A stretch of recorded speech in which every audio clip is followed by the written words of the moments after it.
Check 1 2.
All right, good morning. We'll get started in 1 minute. Mr. Clerk, let us know when we're ready.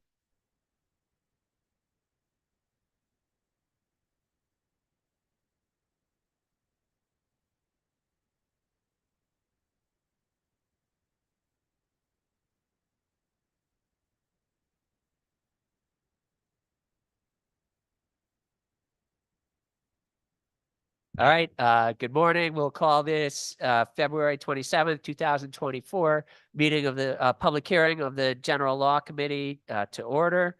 Well, actually, we don't take any comments, I guess, at the beginning. We'll just get to the good work. So just a reminder, the first hour is reserved for public officials after they're finished. If it goes longer than that, we will alternate. I only see one signed up, so I don't anticipate we'll go past that hour. And then you have 3 minutes to speak, and the clerk will be timing that. Of course, after that, we can ask you questions. So with that being said, if Commissioner Caffarelli would please come up.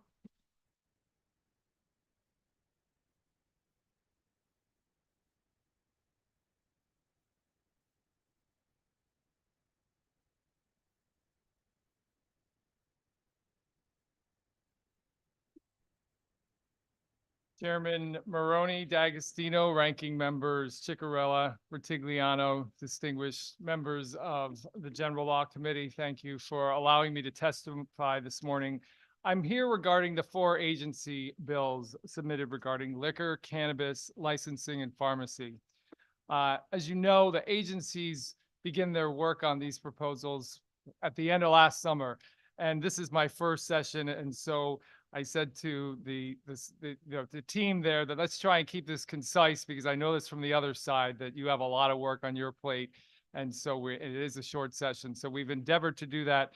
You can see that even the drug control bills are 6 or 8 sections respectively. So relatively short. So I want to thank you for all your leadership, your willingness to work with us, and the conversations that we have and continue to have on these proposals. For the record, I'm joined by the Liquor Control Director, Caitlin Anderson, the Drug Control Director, Rod Marriott, and DCB General Counsel, our version of LCO, Julianne Avalone. And I know it's not the Oscars, but permit me 2 more. I give a shout out to our Deputy Commissioner Magnan, who's wearing a couple hats, and our newest addition, the Legislative Director, CJ Strand. So thank you all. You have our written testimony. I'm not going to repeat that, so we can go right into questions if you have any on the bills. Great. Thank you very much. With that, do any of the members of the committee have questions? No, you go. Representative Ritigliano. Good afternoon, Commissioner. I just had on one bill, on 5236 in the licensing bill, I just had one section where I had a question, and it started at line 660. It has to do with expiring licenses and the renewal period, which it says that you have 90 days to accept a renewal of a late application to renew your license, but you're writing in 90. Do you know I didn't know what the period was currently, and I'm not sure. Let's see here. I don't have line numbers, so let me find It's that. 22 out of 67 is the page. Okay, I guess section 14. that's helpful. Thank you. Subsection D, it starts. So So I think maybe Julianne. yeah, that would be great. Yeah. Thank you.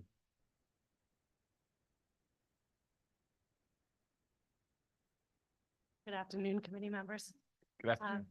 So it varies a bit, I guess, is the answer to your question. But typically what's happening is that the 90-day provision is for someone that lapses and they are correcting the mistake, they're coming back and they're going to pay a late fee versus sending someone over to reinstate.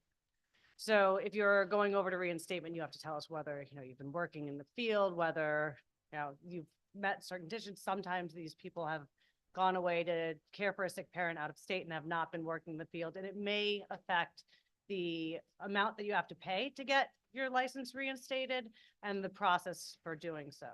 And it does depend on credential, though. It is a shorter period, like a forgiveness period than 90 days if you let your license lapse. So I guess the only reason that prompted my question is that you're sort of writing in statute now, because it's new language, that it's 90 days. I didn't know what it was currently. Was it just sort of up to the department? Currently, they could sort of accept a renewal, late renewal up to whatever. It wasn't specified previously. So last session, we did add some clarity as to what that time period was for renewal, kind of a grace period versus reinstatement. But we're refining it further this session because of the fact that we did need a bit of flexibility because, you know, a liquor permit is different than a accountant license. And so that's where it's really building in a little bit more flexibility than the rigid rule that we applied last year. And what, is there a regulatory authority that goes over, because it does say in here that now you're writing in statute that there's going to be a late fee. But what the late fee is going to be, or is it just you guys do it unilaterally, or do you have to run it past somebody? So the late fee is actually prescribed in statute. So it is, and I don't think, so this section starts at C. I believe it is A or B that sets that forth, and I believe it's 10% of the license fee up to $100. Up to $100. Okay, thank you. It's just the ongoing conversation. I don't think the department's doing anything wrong, but some of us object to people having to pay for their job in the first place, and I just didn't want the late fees or the renewal process to become unruly. But it seems fairly reasonable, and 10% is sort of, it's a good spot to be, I think. Anyway, but I appreciate you clarifying that for me. Thank you, Mr. Chairman. Thank you, Senator Kissel. Thank you very much, Chairman Maroney.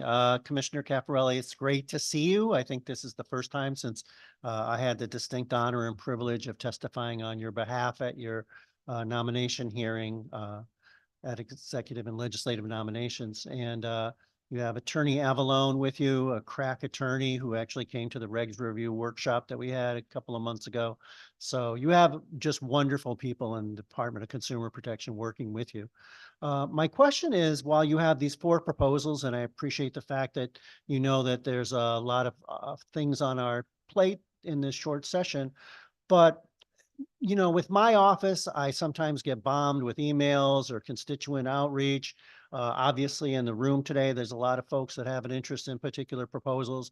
Rather than just saying which of these 4 is most important, what would you say from your perspective as the Commissioner of Consumer Protection, of which you've done an awesome job, is really a pressing issue with the department? What are you getting a lot of consumers reaching out to you folks?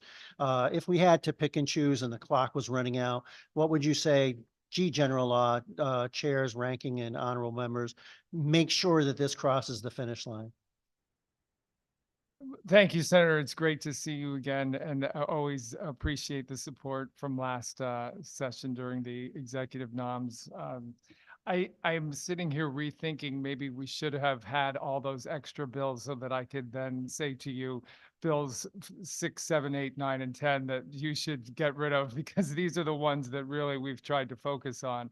I think you'll find in each and every bill there's something that makes a lot of sense and is really necessary, whether it be to help the agency operations in response to market participants, which you'll see a lot of in the liquor bill. Some of the liquor bill helps with business-friendly initiatives to kind of, make it respond to market participants and adjust to current practices. In the licensing bill, you'll find, and I was looking at this last night, that a lot of things in there are in response to consumer complaints that we've seen again and again and again. For instance, the way that you can cancel a health club membership. It used to have to be that you sent a certified letter to the gym and now we're making provisions so that you could do so electronically. In fact, there was something very antiquated that we were just discussing this morning in the health club section there, that if you were canceling your health club membership due to a medical reason, the health club could actually force you to have a physical examination by a provider of their choosing for you to cancel your membership. And we think that it's okay to bring in a doctor's note because it really doesn't rise to the level of, that it's an overreach and overly invasive. So I would say to you that they are very focused, and I would appreciate your consideration of all the bills. And we have kind of refined them on our own end and really think that they make a lot of sense and understand that, even though the licensing bill is 57 sections or 60 odd sections, several of those are just, it has the same verbiage that affects different, it's one or two words per section that's being changed to kind of affect what we're trying to do there with regard to, there's a change of the name of a public weir. It conforms to actually the modern parlance. And our Foods and Standards Division Director was very passionate about that because he goes to these conferences and he's the last one who has the old version of the language. And if any of you are interested, I can bring you out to the metrology lab and have a lengthy discussion on why the public weirs are being changed. And but it is, they do awesome work throughout the state. And so that's about 15 sections of the licensing bill, but it really is just kind of one minor thing there. So I don't know how I'm going to get a mailer out of that, but we are the land of steady Well, habits, that's for sure. I mean, they make sure that when you're pumping a gallon of gas, you're getting a gallon of gas. And when you have a pound of bananas at the scale of the grocery store, you in fact are getting that pound of bananas. So, I mean, a lot of things that, you don't think about in every day, but you want to know that you have confidence in the market and we're there behind the scenes making sure of that day in and day out. Well, so all of the above, I get it, try to pass everything, and you've already done the negotiations for us. I can say. Well, thank you, Commissioner, thank you, Council, and everyone else that's here from the department for all your good work. Thank you, Chairman. Thank you. Maroney. Looks like we called an audible, so Representative Ackert. Hopefully I wasn't stepping in front of anybody. I don't know what the order was here, but thank you, Commissioner. Thank you for being here. Trying to review the 67-page document that I have submitted on multiple levels. One of the area that I want to start off with is section 1, dealing with the landscape architects. Okay. And the reason for why we moved to this level of a registration, it looks like. Is that the term that you're using for not really a license? Yeah. What was the genesis of this new registration? It looks like a new registration, correct? So it's not a new registration. What it is clarifying in the statute, what is already primarily in the regs, syncing the regs up with the statute. So actually, originally what we were going to do with its existing credential was to update the regulations upon the request of the board, the Landscape Architecture Board. And then as we were looking at it, we realized that in order to make it most clear, to have all of the information about the licensing, the timing of when applications need to go in, as well as what the acceptable variations would be for qualifying based on experience and educational training, to have it all in one place in the statute. So really the question was regs or statute, and we thought that this was going to be the most transparent way of codifying the licensing requirements. Thank you. I appreciate that. And the fact that you said that they weighed in on it is important for that piece. So yeah, let's put it in this area. Thank you. And I haven't got very far through the bill, but I did get to section that deals with the home improvement contractors and the potential loss of their registration. Again, one of the areas that I maybe think we can address at some time is that what a home improvement contractor will do is say they're licensed and insured on their advertisement. I think there's an area that we should be able to address, say that they are registered, because license means that you've gone to an extra level to get some training and you've got to take a test and you got a license. Actually, I can get a registration this afternoon if I wanted to, and be a home improvement contractor. So area but it does say on line 70 through 71, if they don't use a certain contract or have a contract, they may be, their registration may be revoked. What was the idea of adding that? Because I could say, I'm in the trades myself, that, you'll go on, you quote, I'm going to put put a window in for you. And it said, yeah, I'll charge you $500 to put the window in. And they'll put the window in and get paid $500. Obviously, if something goes wrong with that and they complain to DCP, but you didn't have a contract, so we can revoke your license. It seems like a pretty heavy step to do that if they didn't have a contract. Can you explain that? So the language in that section has to do with if there is a contract, making sure that the statutorily required contract provisions are included in that contract. What we found in the past is that there will be a contract, but it won't include a 3-day right of cancellation for the consumer. It won't include the start or end date or the amount that's going to be in there. There's certain prescribed disclosures. I mean, it's consumer information that helps someone set their expectations and really understand what work they are getting. And when that's not in the contract, we wanted to make clear that that is a violation, because if they have a contract, it should be in compliance with law. And so this is just clarifying that rather than having to bring in a charge under unfair trade practices for not complying with the required provisions of the contract, that we had this in the Home Improvement Act. Yeah, I remember working on that working group for that contract language, which was very in depth. And I'm not sure how many actual home improvement contractors are aware of what is required in that contract requirement. So for clarification again, this isn't whether you have or have not a contract. This is it that if you're not including specifics in the contract, that if you don't put those specifics in, that you may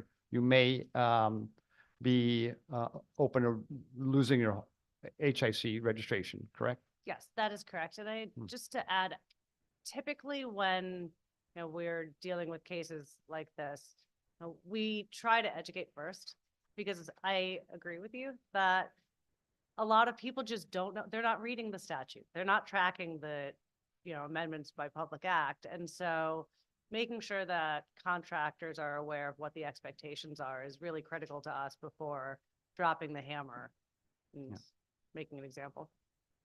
And I appreciate that. And that's, I think that 1 or 2 people are actually watching legislation out of all of us, just so you know. We required mandating certain trades to get continuing education. And we found out when we had to, before we could renew our license, you have to take a class. Like, when did that go through? What happened in the Gold Dome that made us do that? So, I'll continue to digest this piece of legislation. But again, thank you so much for being here and the work that you do. Thank you, Mr. Chair. Thank you. Senator Ciccarella. Thank you. Good afternoon, Commissioner.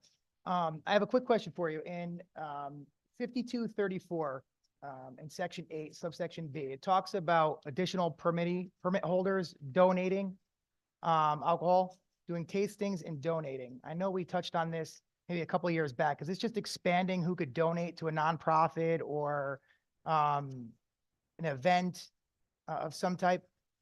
Yeah, I think it was a fix to allow, it was supposed to be captured in the past legislation that allowed these other permittees to donate to a charitable temporary permit.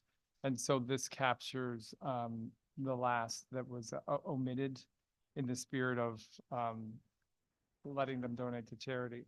I don't know if you, Julianne, if you could comment on the particular work. Caitlin, actually.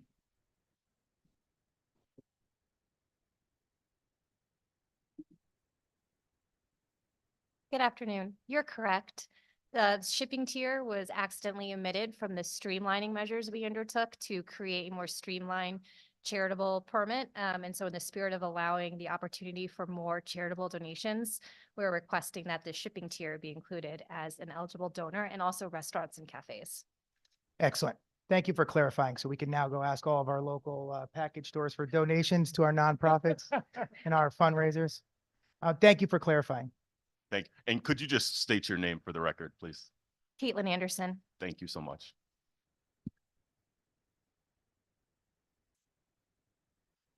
Any other questions from members of the committee? MJ, anyone online? Nobody online, Mr. Chairman. Thank you, Commissioner. Thank you, Mr. Have a great Chairman. day. Appreciate it. Thank you. Next up, we have Duncan Markovich. Looks like he's remote.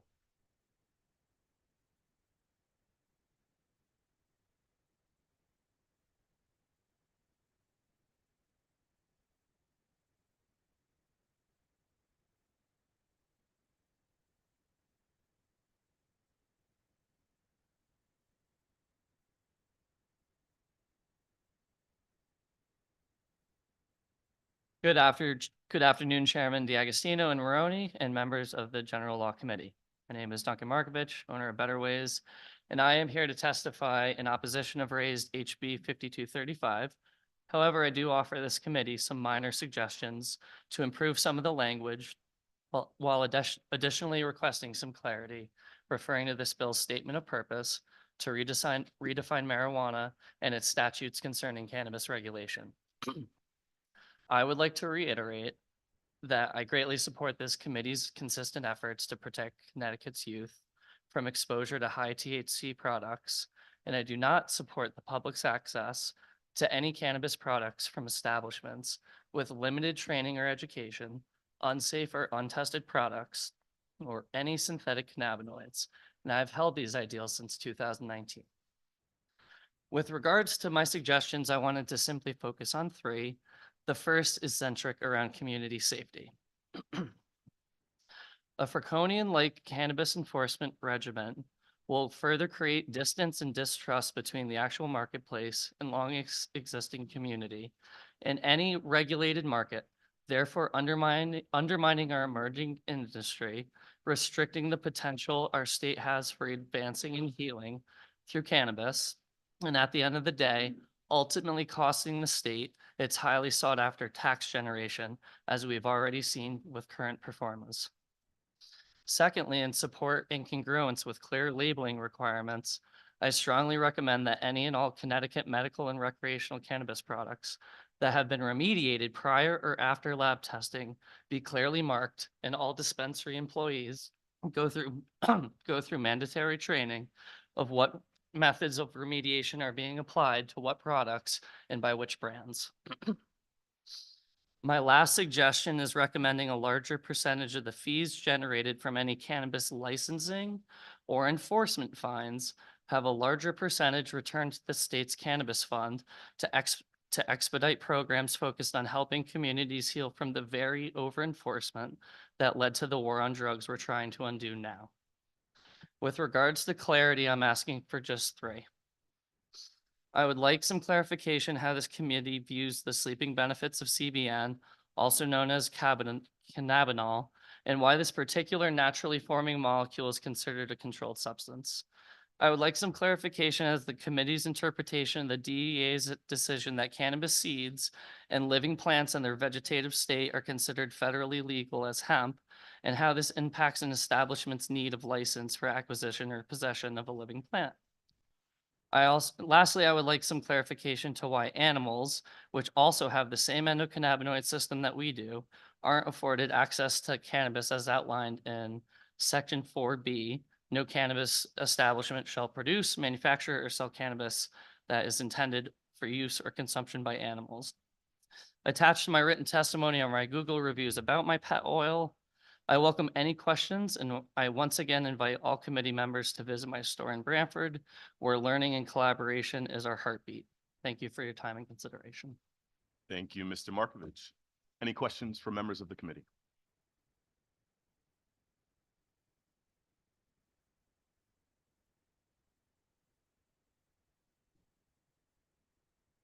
Senator Ciccarelli.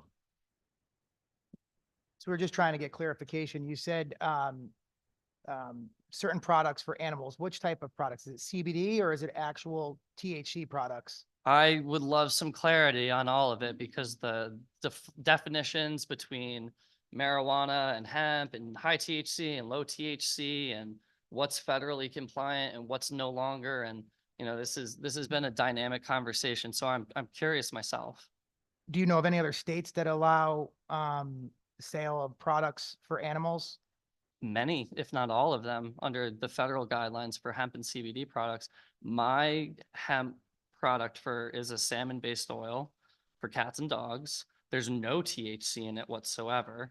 So I think that would be fair to rule that as a CBD product. But again, historically, we used to feed our animals industrial hemp as our country was emerging. And then these molecules were already in the food chain and got into our system by simply eating our livestock. This plant's been alongside us before we were a country. It's in our money. The Constitution and Declaration of Independence are written on hemp paper. So, it's like I said, there's a lot of community members that really want to work with this committee. And I think more structured conversations. I know we're pressed for time and there's a lot to talk about, but I would appreciate if there were more structured conversations between the decision makers and those, not just business owners, not just community members.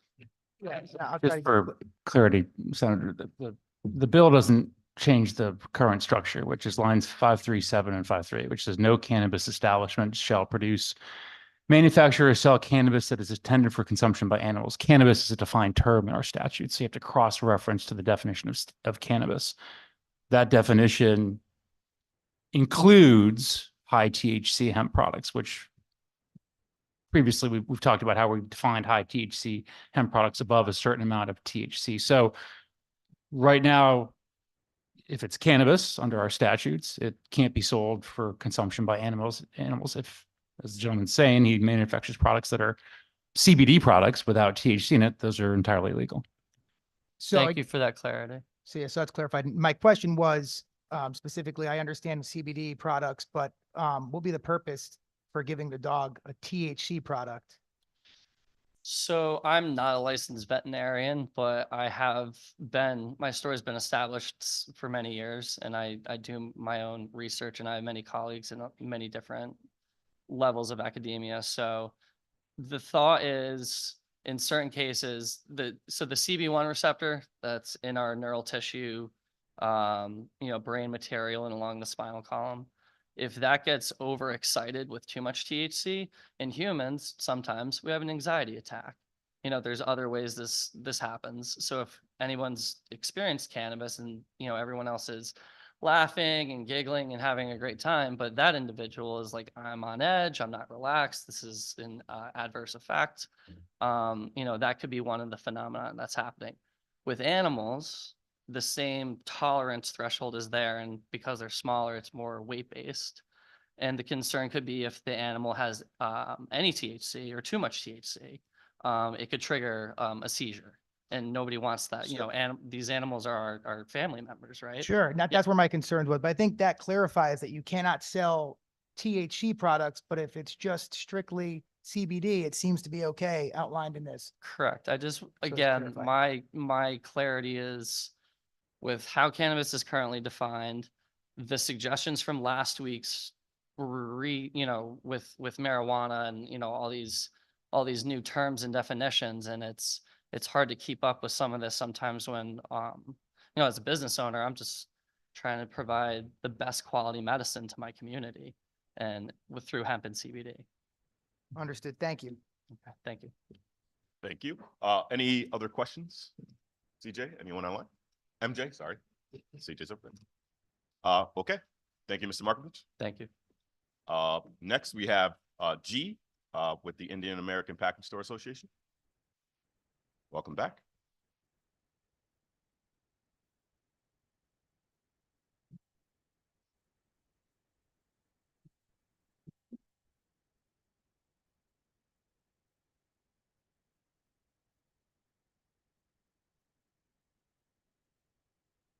So I want to thank the honorable members of the General Law Committee for hearing me out today.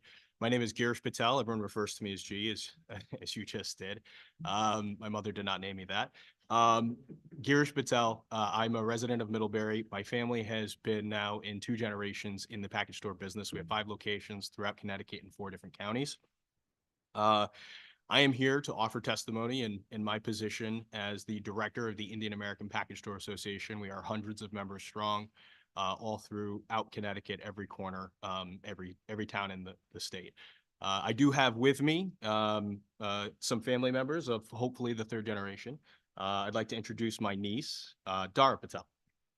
Hi, my name is Darbin Patel. I'm from Oxford, Connecticut, and I'm here in support of my father, my uncle, and my family in opposition to the proposed legislation that would change the requirements for grocery beer permits. I'm a junior at Oxford High School, and I work on Saturdays in the office to support my family's business. So the Indian American Package Store Association opposes House Bill 5148, an act concerning grocery store beer permittees for a number of reasons. Number one, we feel like this, if passed, this would pose a greater public risk. We also believe that it creates a diluted marketplace for existing beer retailers, and it sets a precedent for corporate retailers to rewrite the rules in order to advance their agenda.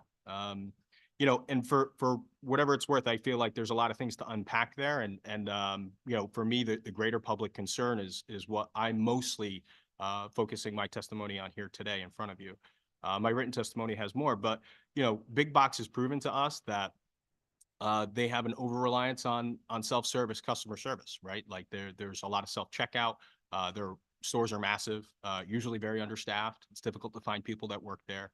I believe this creates massive opportunities for a number of public risks. Number one, underage consumption, vigilance when it comes to checking IDs. Number two, overconsumption. I don't see a self-checkout machine checking to see if somebody's intoxicated has already been served. They're not going to be looking for signs of intoxication whatsoever. I also believe that there creates opportunities for theft. I do think that opportunities for underage kids to walk out with cases of beer exist. We see it right now with TVs. Why wouldn't we see it with cases of beer?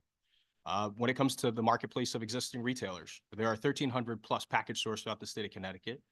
There are also over 500 active grocery beer permits as currently allowable by state statute. And there are also 120 active beer manufacturers. All three of these permits allow you to sell beer to a consumer. That presents almost 2,000 venues throughout the state of Connecticut. I don't believe adding more helps the greater public. I do not think that it helps the existing retailers, the 2,000 venues that currently present the opportunity for selling beer. I also believe that, you know, we're dealing with a slippery slope. How does Connecticut respond when it comes to small business?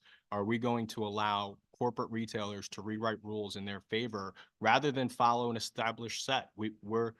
We are not rural America. Connecticut benefits from having a unique landscape of both suburban as well as urban communities. We don't have to drive 10 miles to get anywhere. We are not in the middle of the country. I do believe that as a result, we've been able to create this really complex network of great small businesses, large businesses, and I believe that key to Connecticut's success and viability in the future is allowing both to survive and both to succeed. I feel like this does more to punish small business than it does to advance it. And in closing, I'd like to introduce my daughter, Nandini Patel. Hello, my name is Nandini Patel. I'm from Middlebury. I'm a sophomore at Pomperac High School. My grandparents started our small business in 1986. I hope to continue their work and continue the business for my family's future. If the proposed bill was passed, it would not only devastate my family, but all package stores and their families. Thank you, and I remain available for any questions. Thank you very much. Any questions from members of the committee? Yep, Representative Eckert. First of all, thank you for being here and bringing the family members, and hopefully we just keep that generational business going on. But a couple questions. You hold, it's not called a medallion. What is it that each package store can have? What's it called? It's called a package store permit. Just a package store permit? Okay, Correct. so what, we can have 6 now? Is that what a family can have 6? Correct.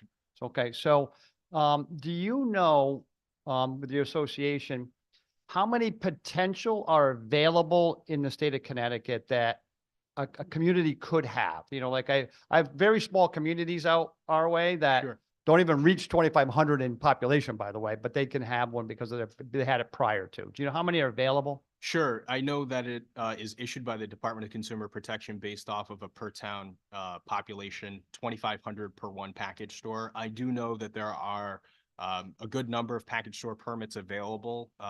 You know, from there, you just need to be able to apply and then find the location within that municipality that fits within zoning requirements. And these establishments, if this legislature would have to, that community would have to have one open for them to even have that in that store. Is that correct? Is that the way you read it? I don't quite follow your question. Can you? So let's say in the town of Tallinn, Connecticut, they are allowed 4 licenses. Right. And in that town, they don't have a big box store, but in that town, if they did have one of these stores, they couldn't even get one of these permits because there's already 4 in that town being Incorrect. used. So, the bill as written, from my understanding, rewrites the rules in which you can become eligible for a grocery beer permit by redefining the minimums. And allowing for 2 things, either a minimum of 6,000 square feet of your store dedicated to grocery items, and I believe it's less than 30% of sales. And it provisions for whichever is the lower of the 2. So, quite frankly, I shop in big box. Big box in my personal opinion, my professional opinion, plays an important part of our community. But I know what they're good at and I know what they're not good at, especially being a small business and being a retailer that's focused on customer service and competition. I believe that their aisles dedicated to just soda, chips, and salsa would classify them for being eligible for a grocery beer permit based off of what House Bill 5148 currently stands written as. And I don't believe that that's fair because of the 4 permits in the example of Talent. In those 4 permits, those retailers all entered into that space knowing that they're going to compete with a certain set of rules. Now, natural evolution, if the population swells and Target decides to put in a place there, or a big Y crops up and they open up a grocery store and they're allowed to sell beer, okay, that's fair. But what we're talking about is rewriting the rules, allowing corporate retail to get into a space that they've traditionally not had access to.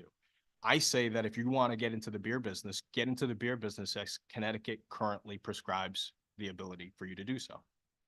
And I appreciate that answer, going through this, you live in this world, this is your background. So, the other part you brought up was, also, the component of self-checkout, I know that if I buy, I know when I go to a grocery store now, one of the things that happens is if I bring an item that has to be 18 or over, a little alarm goes off because of a chip. I imagine it'd be similar, but there's a person standing in front of me at that time in a small grocery store that I'm at, and I see the reservations and / safety in case of a self-checkout. So- Or somebody zips over because they're over busy and that person's got a 30-pack and they're going out the door or So something like that. here's a true story. I'm going to embarrass my brother who's sitting right over there.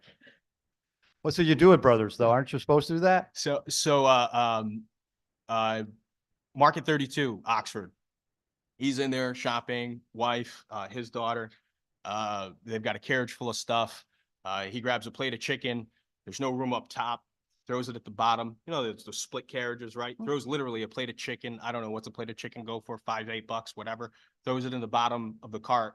They get to check out. He's not paying attention. My sister-in-law doesn't ring it out.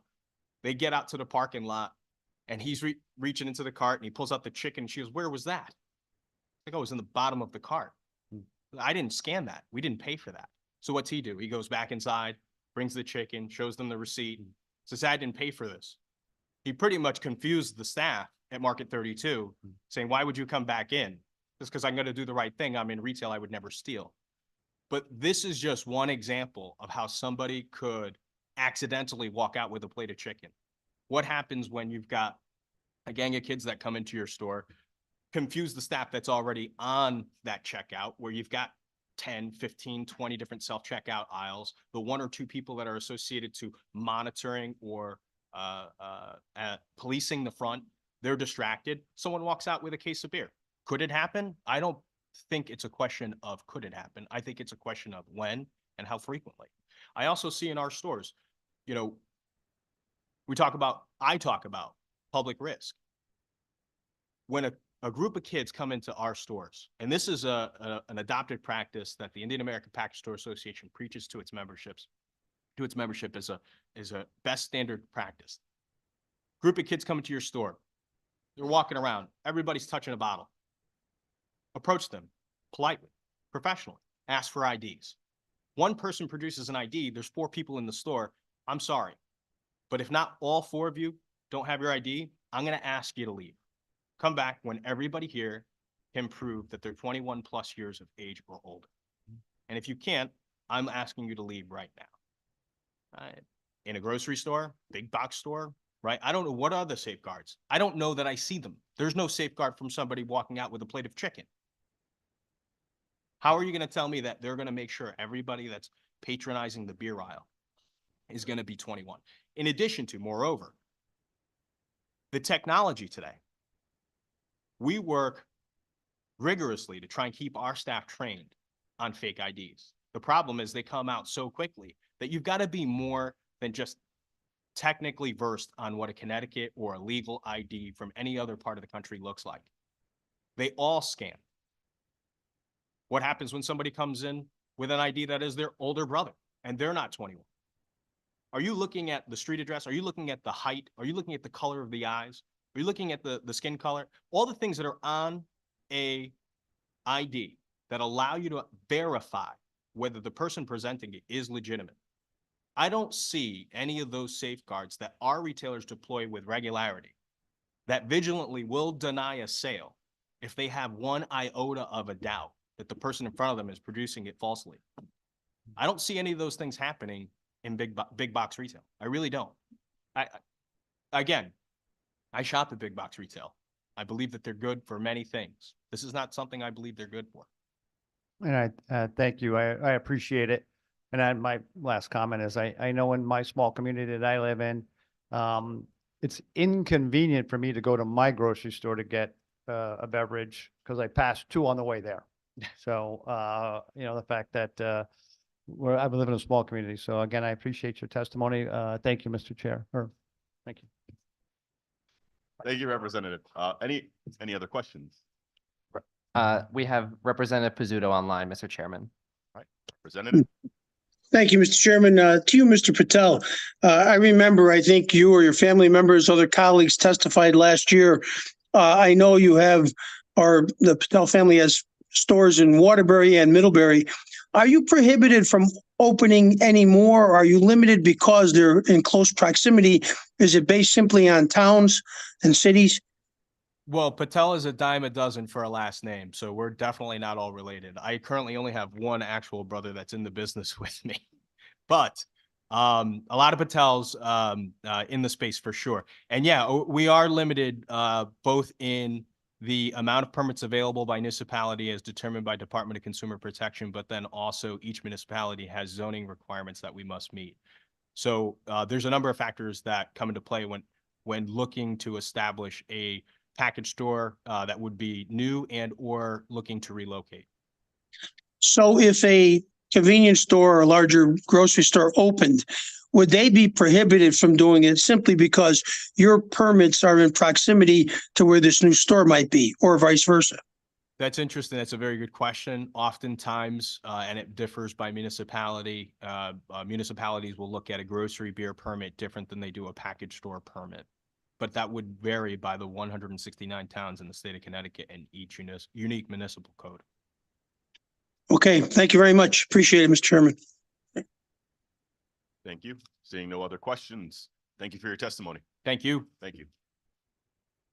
Next, we have Norman Plouffe.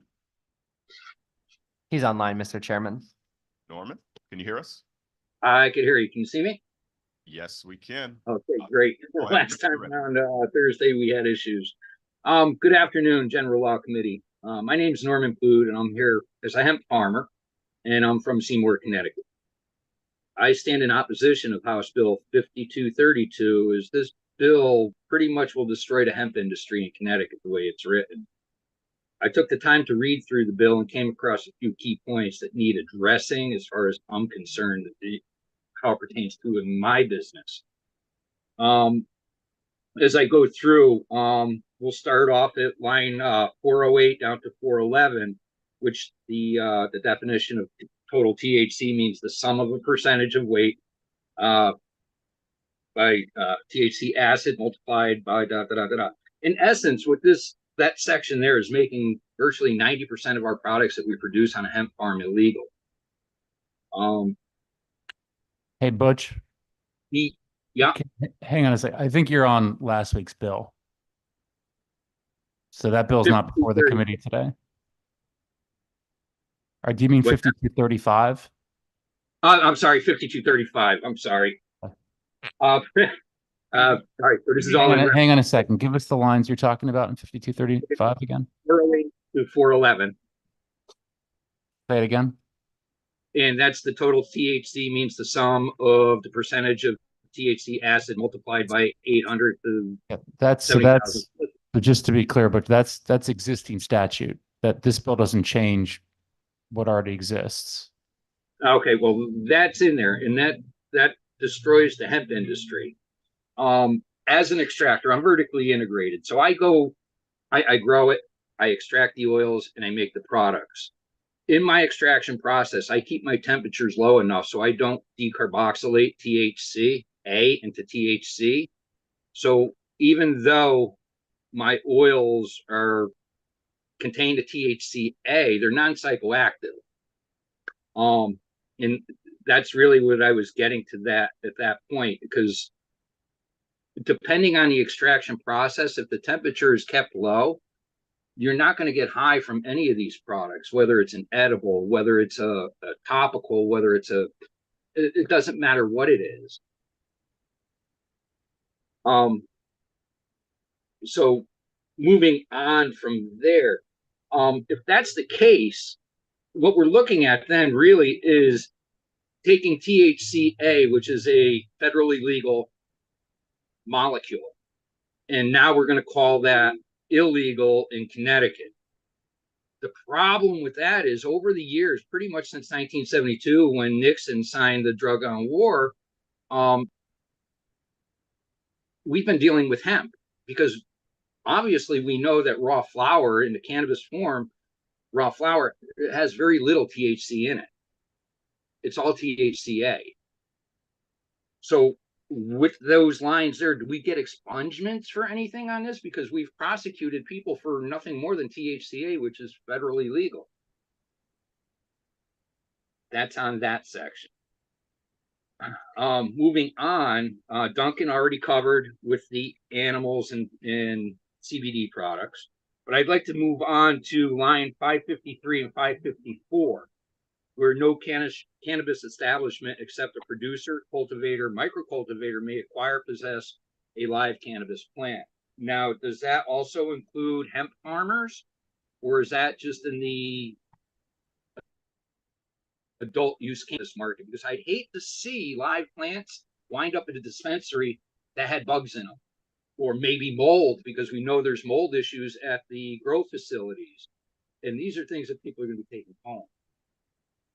So I'd like to have the opportunity to have hemp farmers be able to actually sell these plants. We're farms. This is what we do. And we're set up for it. Again, you know, they're live plants, so there's no THC in them. Moving on from there. Any person sells, manufactures. So line 774 to 784. This, I believe, is so people can transport cannabis through the hemp through the state, federally legal product, but we have to change the wording there so we can actually get a tractor trailer truck to drive through the state without having any legal issues. So that needs to be looked at. And I also want to bring up in closing here, just last year on December 7th, I submitted a hemp destruction report. And you'll notice on that, you don't have it there. I can get you a copy of it on line 218. They have a reason for the destruction. And this, again, came 2 months after October 1st, where we had to change a lot of our products or destroy them completely, which I had to do. Anyways, yeah. I decided to destroy this. Please. Yeah. Okay, so I decided to destroy this crop because it severely restricts CBD production in Connecticut. I personally will not sell CBD products that are inferior, and I'm not going to sell people hopes and dreams that I know aren't going to work for the situation that they need it. On a federal level, all these items are, again, they're federally legal, and it just makes it difficult for hemp farmers in the state, knowing that people can buy this stuff out of state, have it shipped to their home, but they cannot get it from a Connecticut grown farm. And, this is what we're supposed to be doing, is building farms. And we're doing nothing more here than destroying them. Thank you for the time. If you have any questions, I'd be happy to answer them for you. Thank you. Any questions from members of the committee? Anyone online, MJ? And online, Mr. Chairman. All right, Norman, you're all set. Thank you for your testimony. Thank you. Thank you for taking time. Next, we have Mr. Larry Cafaro. Larry?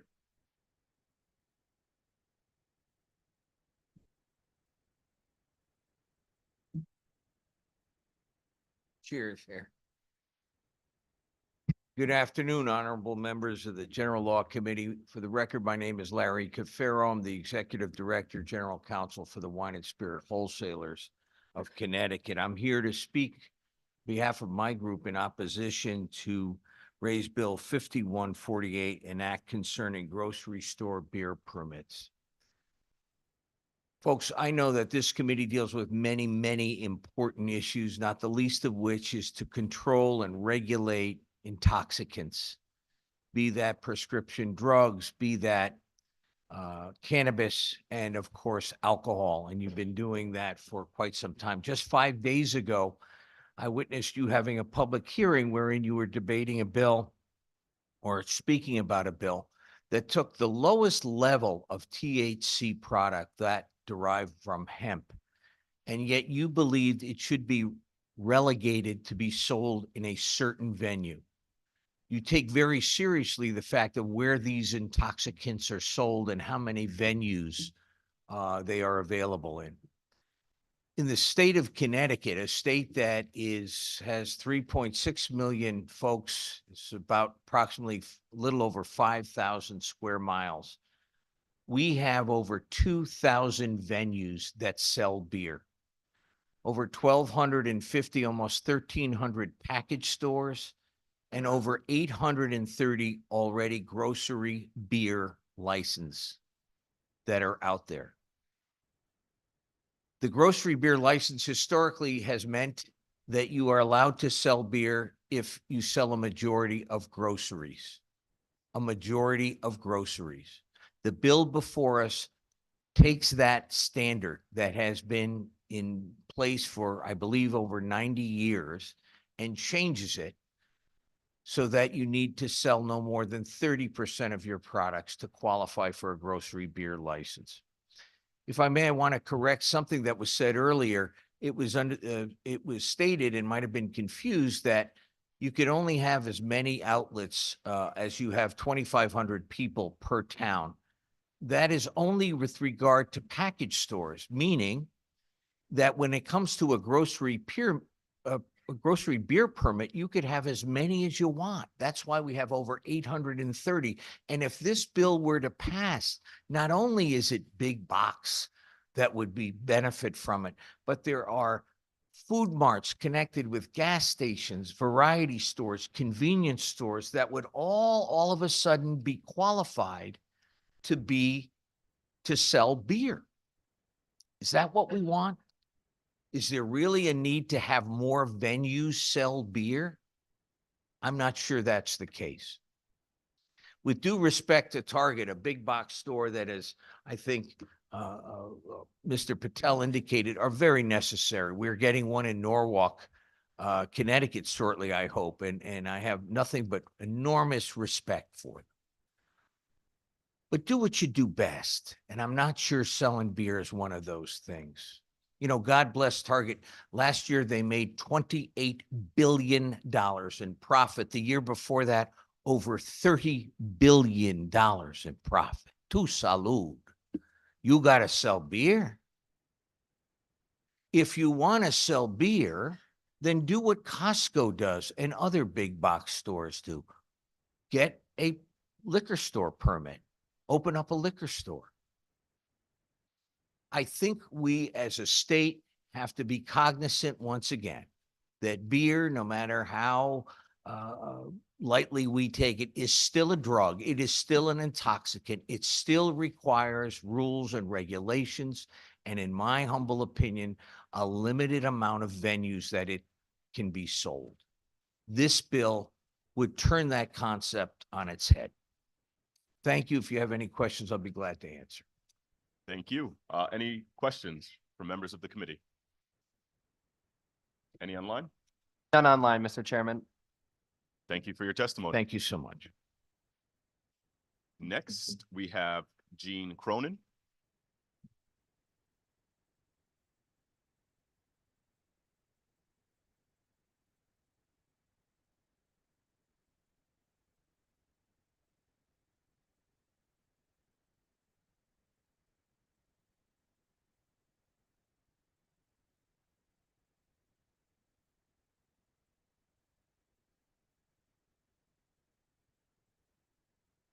Good afternoon.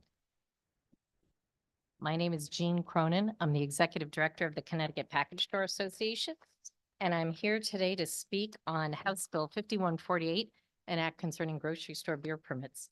I brought some signatures here. We got some petitions, one store, one weekend. People have signed up against having the beer permit expanded to big box stores. Our association strongly opposes this legislation. As has been said from some other previous speakers, package stores basically sell three things. They sell beer, they sell wine, they sell spirits.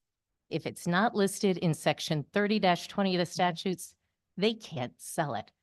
So we have here right now currently 1,277 package store permittees.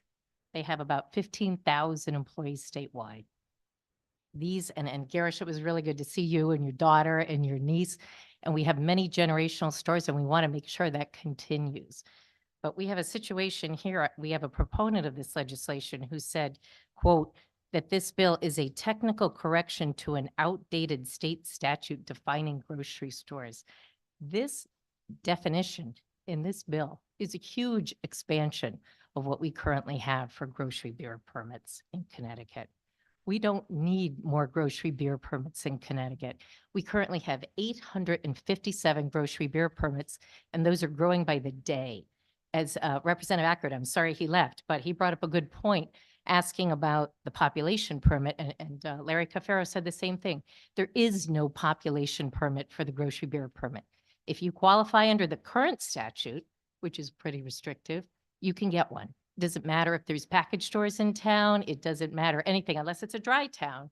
You can get a grocery beer permit. So there can be many, many more beer permits. There isn't a limit of the 2,500 population like we see for a package store. So we don't want to see that expand at all. In fact, we'd like to see that contract.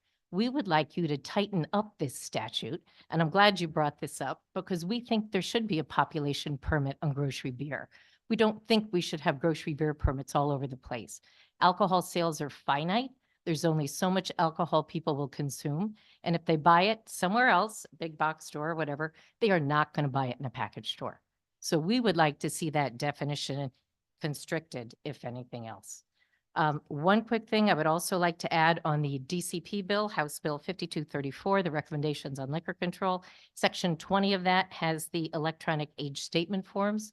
Our association is supportive of that concept, but we're not sure that that language is quite going to work the way people have their computer systems and cash register systems. So we will, I did talk to Caitlin beforehand. We will work on that language with the department and get meetings set up through CJ, but we would like to see that language changed a little bit. And also I had one question from one of my members, and maybe you folks can help me out. Section 8 of that same bill talked about out-of-state retail shippers can offer tastings and donate to fundraising events. The question posed to me was, so if a retailer from New York has an out-of-state shipper permit, can they hold a fundraiser in Connecticut? I don't know the answer to that, and hopefully you might, but I'm not sure that that is a loophole we want to open. And I'm happy to take any questions, and MJ, I will leave these with you after the hearing. I would Questions think- for Ms. Cronin? Sorry. You came back. You haven't usurped me yet. Questions for Ms. Cronin? Will you continue to work with DCP on the language that you've been negotiating with them with respect to the electronic confirmation? Yeah, we think it's a great idea. I mean, you know, those age statement pads are really old and we'd like to see them done electronically, but people have computer systems and they're not going to work and we will figure something out. Any questions online, MJ? None online, Mr. Chairman. Great. Thank you, Gene.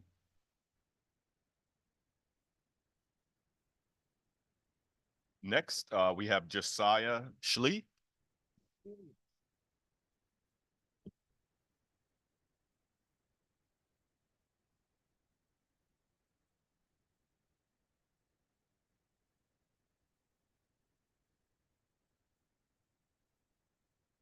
Good afternoon to the General Law Committee. Thank you for being here. I'd like to quickly just oppose the liquor bill in support of G. Patel. I actually worked for him in the past. I'm not sure if he remembers back at the bottle stop in Avon. But I also oppose the cannabis bill. I do support banning Delta 8. I support banning synthetic THC products. I support keeping cannabis away from kids all day, but I just can't support this overregulation that is strangling the market. The market is already struggling so hard and failing. We've seen the biggest drop in sales, and you all know that. And that came out after a monstrosity of a bill that put so many restrictions on the market that it's just it's suffocating. And the logic used in this stuff to restrict THC products where they should be sold. You know, we're talking about licenses for alcohol. Right now, the cannabis market only has 4 sources for products to be sold and 1 million retailers. So that balance is way off.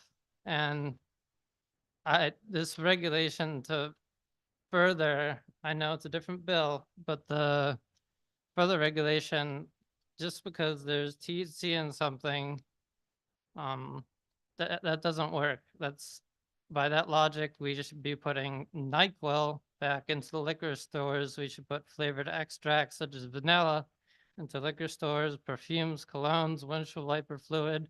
Since there's only one market for alcohol, they should all be going back right into state regulated liquor stores. It does not make sense.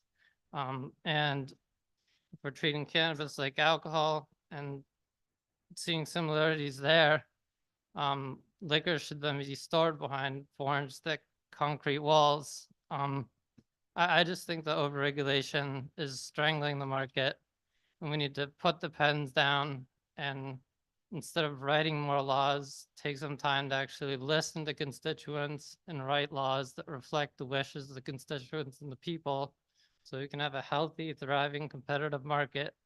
Because you can't have a competitive market when there's only 4 producers of a product online. Imagine if you're a liquor store and you only had 4 beer producers to get products from. That's what we're dealing with, and 30 dispensaries to sell them. So we have no options here. And I appreciate you guys hearing me. And if there's any questions, I'll hear them, or any thoughts, but I just appreciate you hearing my opinion this evening or afternoon. Thank you. Any questions from members of the committee? All right, you're all set. Thank you for your testimony. Thank you.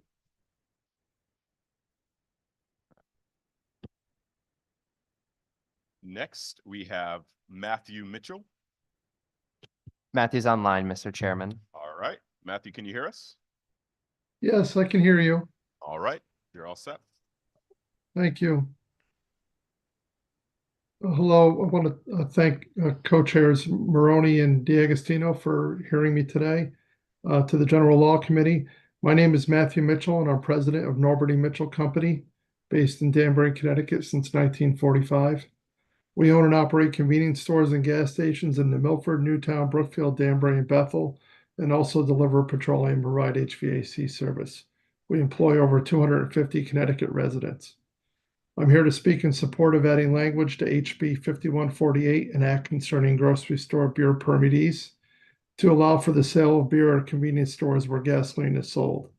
The existing grocery beer law prohibits our stores from selling beer because we sell gasoline, but the current law allows almost every other food retailer that we compete with to do so. State liquor laws have been changed over the years to allow for many of the large national and multinational big box stores to be more competitive in their sale of alcohol, but smaller local businesses like ours continue to be prohibited from selling beer at our stores. Large international chains like Stop and Shop in New Milford and Costco and BJ's in Brookfield, who have full liquor stores, add gas pumps in front of their stores, but we are prevented from selling a six-pack of beer to our customers. From a public safety standpoint, our employees are trained in age verification for restricted products because we sell cigarettes and lottery. There is no safer place for the sale of age-restricted items because we have been doing so for decades. The responsible sale of beer would be a natural fit for our people. I came here today because I refuse to believe that it is the intention of Connecticut lawmakers to put a local business like ours at a disadvantage when trying to compete with multinational companies. We are not asking you to help our business. We just need to fix the existing law so it stops hurting us. Please support adding language to this bill that will allow convenience stores that sell gasoline to also sell beer and let the businesses compete. Thank you. I'll take any questions. Any questions? Members of the committee, MJ online? No? All right, thank you for your testimony. Thank you. Next is Davy Marcus.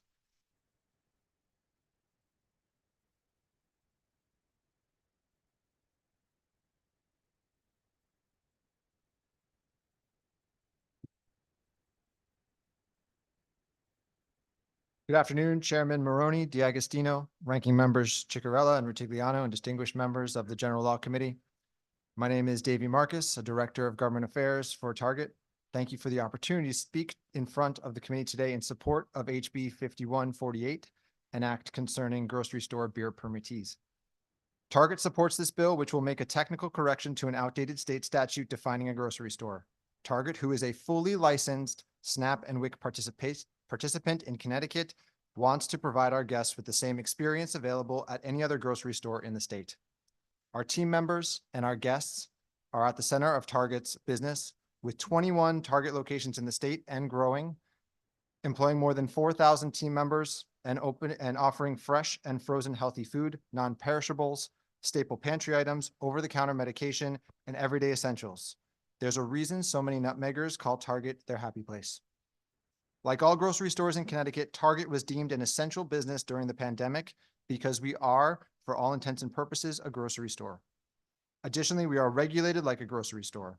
We abide by federal, state, and local laws and comply with all regulations in Connecticut with running a food business, including pest management, proper team member training for safe handling of and food safety, weights and measures inspections, FDA and USDA regulations. Target checks all these boxes. However, under existing statute, we are not considered a grocer. Updating this definition is important because as currently written, we cannot apply for a permit to offer beer in our stores, something that your constituents regularly tell us that they want. In 44 other states, including Connecticut's neighbors, New York and Massachusetts, Target offers some form of adult beverages to our guests. This epitomizes Target's goal of providing a convenient, one-stop, omni-channel shopping experience for all of our guests. In states where we can sell beer, we've worked to ensure that our assortments reflect local guests' preferences. We empower local store leaders to adjust the products on their shelves. In Target stores across the country, our beer assortment features the latest offerings from local craft breweries side by side with national brands. If this definition is updated, we will be excited to have the opportunity to promote great Connecticut local breweries in our stores. Our guests already consider Target a grocery store. The only thing missing is a minor update to an outdated statute, which does not reflect the shopping habits of our guests nor the regulatory environment we exist within. We hope that this committee will make this technical change and unlock a win for their constituents. Thank you for your time and consideration today. I'll answer any questions that you have. Thank you. Any questions from members of the committee? Yes, Senator Kissel. Thank you very much, Mr. Chair. I know you mean it with all due respect, but it sort of sounds like, saying that this is a minor change to an outdated statute. Whereas look at this room. This is filled with a lot of small mom and pop entrepreneurs. We have a thriving package store system in Connecticut. I think it performs really well. If you cut the legs off from underneath all the package store owners, there's going to be a lot of strip malls and a lot of other areas of small communities that are going to be undermined. We are the land of steady habits. There is a Target store up in Enfield where I represent, all are part of 8 communities in North Central Connecticut. Another Target in Windsor. I love those stores.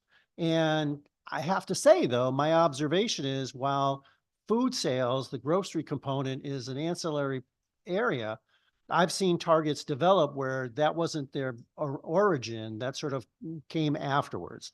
So I think that it minimizes the debate and the discussion that we're having by saying this is just an incongruity, an outdated, small little portion of our state system. It is a huge pillar on which these people's lives are depending upon. And so I think if we were even going to dip our toe in this area, we would have to give it a tremendous amount of thought. God bless Target, but I mean, in certain areas of this country, you are locking up your goods because of smash and grabs and people not following the law and stealing things from your stores. You are leaving certain urban areas because the marketplace is too volatile and there's too much crime rampant. I'm beginning to see it in the CVS's and Walgreens of certain things being locked up. The folks that came here and said that we're very mindful of age and being able to card people, hey, if somebody wants a 6-pack of beer in a Stop and Shop, the person could be 80 years old in front of me. They will stop that line and then they have to page someone to come. It's usually not the person on the register, it's someone else. It may take 30 seconds, it may take 2 minutes to get them to come over, check the ID, press the button so that that sale can go through. I know that you want to get into this marketplace, just like a year ago, we had supermarkets that wanted to sell wine. But again, I guess my concern is, aren't you minimizing the debate that we're really having here this afternoon? Thank you, Senator. Was there a specific question that you would like me to answer? I mean, don't you recognize that here in Connecticut, and we have a different system than even Massachusetts or New York, and I think it's a better system. I think it's better to have package stores with 2,500 population guidelines. I think it's more convenient for our customers. I mean, if you get people in a Target, you can get a petition signed easy because some people just want to go to one place and they don't want to go anywhere else. But I think as a flourishing economy here in the state, I think there's a lot to be said by the fact that we have sort of big box stores, we have medium, and we have small. And to the extent we can keep that character, we distinguish ourselves as a nice small New England state, and it also affords our constituents, the consumer, a wide variety of opportunities while maintaining the 3-tier system and safety as far as who can have access to intoxicants. And even with the marijuana hemp thing with dispensaries, we are very mindful that we don't want it to get into the wrong hands. And so don't you see that there's a viable argument on the other side of this debate? Thank you for the question. I appreciate that. And I totally understand where you are coming from as well as some of the folks in the room are coming from here. But we are not looking to relitigate a statute that was put in place 50 years ago for allowing grocery stores to sell beer. We are just asking that because of the shopping habits of our consumers and the wants of those guests to have that one-stop shopping experience, whether it's because they can't afford to go to another store, because sometimes Target is the only option for them in a space where that's the only grocery option for them in a 50-mile radius or a 10-mile radius, whatever it is, in some of the food deserts that exist in Connecticut. So for that to happen, we would want to have that fairness for those guests to be able to have that one-stop shopping experience. Why should a guest who's shopping at Target who's shopping for their barbecue, whether they have all of the things that they can get at Target, right? They can get the tablecloth, they can get the hot dog buns, the burgers, the burger buns, everything, cutlery, everything like that, but they can't get their 6-pack of beer to go along with their barbecue. They have to go to another grocer to get that. They have to make an additional trip. While we appreciate some of the things that you've said, what we're trying to do is, because of the shopping habits of our guests have shown us time and again that they see Target as a place to get their groceries at a value for them. And because of that, we are regulated in the state of Connecticut under every single statute as a grocery store, as a food service business from a grocery perspective. This is the only statute in the state of Connecticut where we are not determined to be a grocery store. So because of this, we are now losing baskets to other grocers, because people who are going to buy that stuff for their barbecue or for their party or for their kid's birthday party, they're now putting that stuff back in the basket and they're putting it back on the shelf and going somewhere else.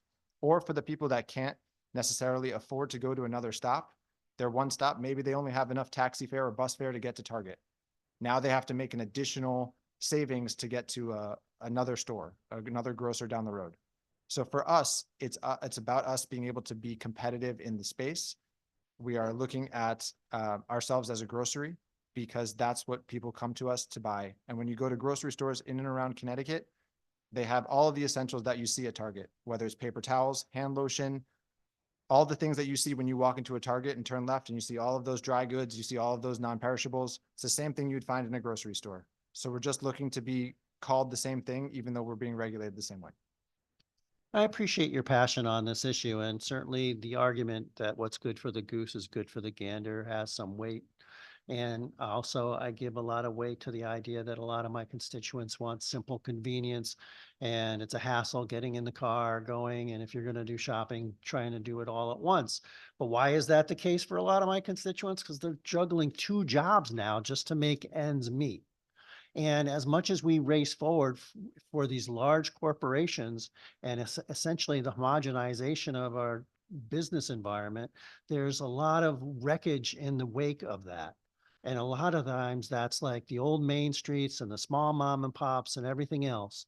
So I think that the overarching proposition here, while you're making some very valid arguments, is the corporation, the board of directors of Target, whoever owns that. I don't know if Target's individually owned and is on Wall Street or something like that, or if it's owned by something else.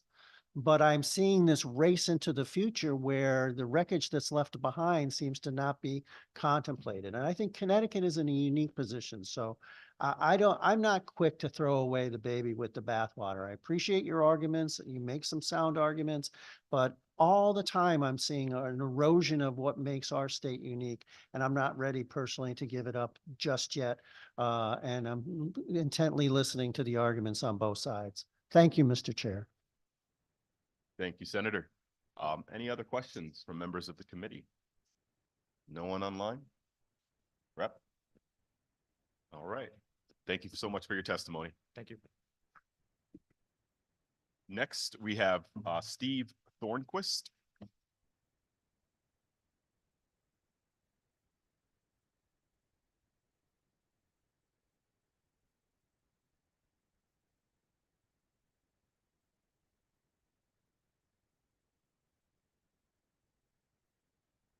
Maroney and Representative D'Agostino and the other distinguished members of the General Law Committee. My name is Stephen Thornquist. I am a board-certified pediatric ophthalmologist practicing in Waterbury, Connecticut, also in Southbury and Orange.